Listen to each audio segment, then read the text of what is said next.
So how did you get here today? Did you ride a bike? Did you ride a horse? Or did you drive your car? Most people would say they drove their car.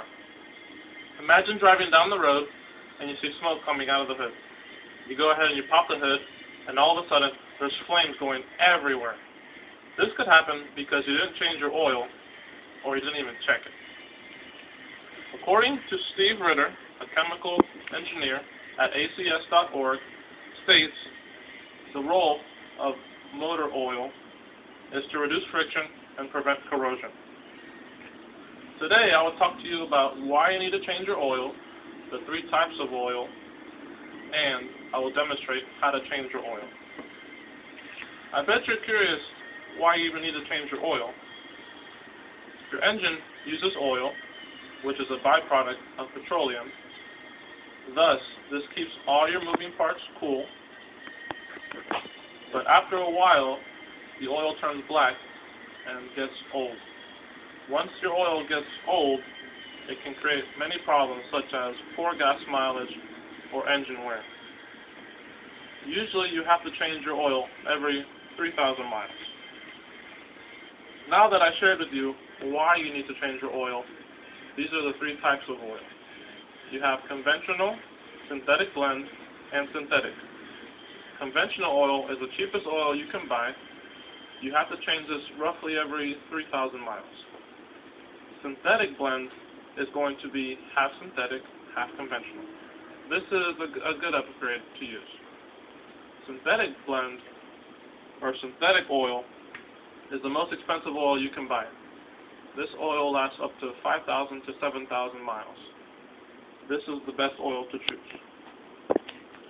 Many people tend to think that once you go synthetic, you will forget it, only because you don't have to change it nearly as often. But I will show you how to change your oil anyways. First of all, you're going to go ahead and grab your jack.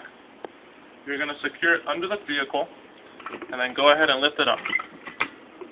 Once you make sure the engine is cool for about 20 to 30 minutes, because the oil can be very hot, you go ahead and grab your oil cap.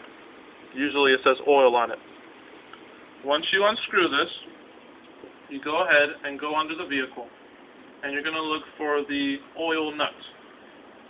It's going to be next to this oil filter, which is right here.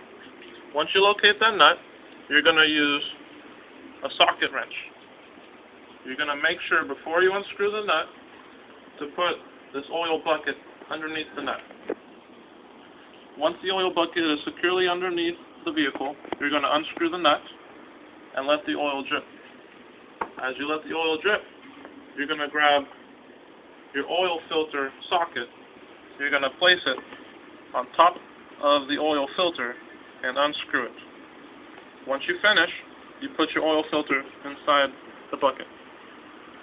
As you let the oil drip for about 20 minutes, you go ahead and secure the nut back on the pan. After the nut, you go ahead and put your new filter back on. After this is done, you go ahead and move the oil pan away, and you double check where the oil cap used to be. You grab a funnel, and you're going to go ahead and put your oil inside the vehicle. Usually about 3 to 4 quarts is used. This is 1 quart, depending on your vehicle. Once you put 4 quarts, or 3 depending on the car, you go ahead and check your dipstick. This is your dipstick, located close to your oil cap. This one says engine oil. Usually it comes in a yellow handle.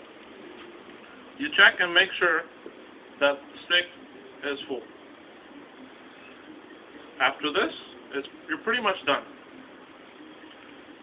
Now that you know how to change your oil, you also know the 3 oil types, and you also know why you need to change your oil.